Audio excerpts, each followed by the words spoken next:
I think it's fair to say that it's not increasing. We've as a nation started to see this more maybe, but we've been told by experts that actually police brutality and torture has never stopped. And this is really part of our apartheid past. So we are actually carrying on. We just carry on. Nothing has changed. Exactly. Okay. Now, what kind of cases are coming more and more to you today? Is it torture? Is it abuse of power? Is it this kind of shooting incidents like we've just been reporting on? You know, we've seen a lot of people come to us at the end of their road when they've tried everything, and so we see a lot of very severe cases.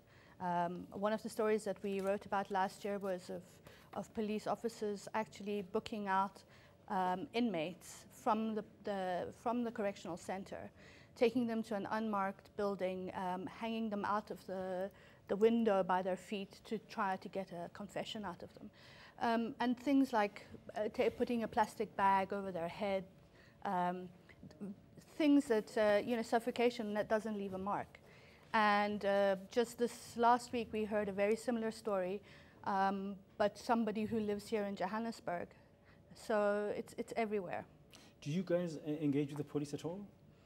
Not as much as we'd like to. And, I think we really need to look at the police officers themselves, because most of them are trying to do a professional job in an unprofessional structure and environment. Are we making sure that they have everything that they need to be able to do their professional job? And so I think we can't see police officers themselves as being to blame. We need to take, as a society, we need to look and see what part we've played. Well, we hear about police training, the need for the right skills. Exactly. Is that a problem? What we need is experts to assess that. What we need is experts to assess all of these things, and to come back to us to tell us what needs to be done better. The torture bill was finally passed. From 1998 to 2013, it took us to finally domesticate a law that criminalizes torture. Okay, now that law is now in place? Yes. That criminalizes torture? That's right. Are the police aware of this? Do they know this? Is the public aware that I have a law to protect me against torture? Exactly. And what is torture? How do you explain what is torture? And so, well, taking somebody and hanging them outside a window of a high-rise building is torture. Absolutely. But there's lesser things than that. There's, inhumane treatment.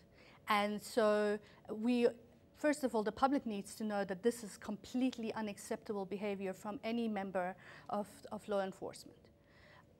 Two, there needs to be consequences. We need to visibly see consequences when somebody breaks this law. You deserve to know more. eNCA.com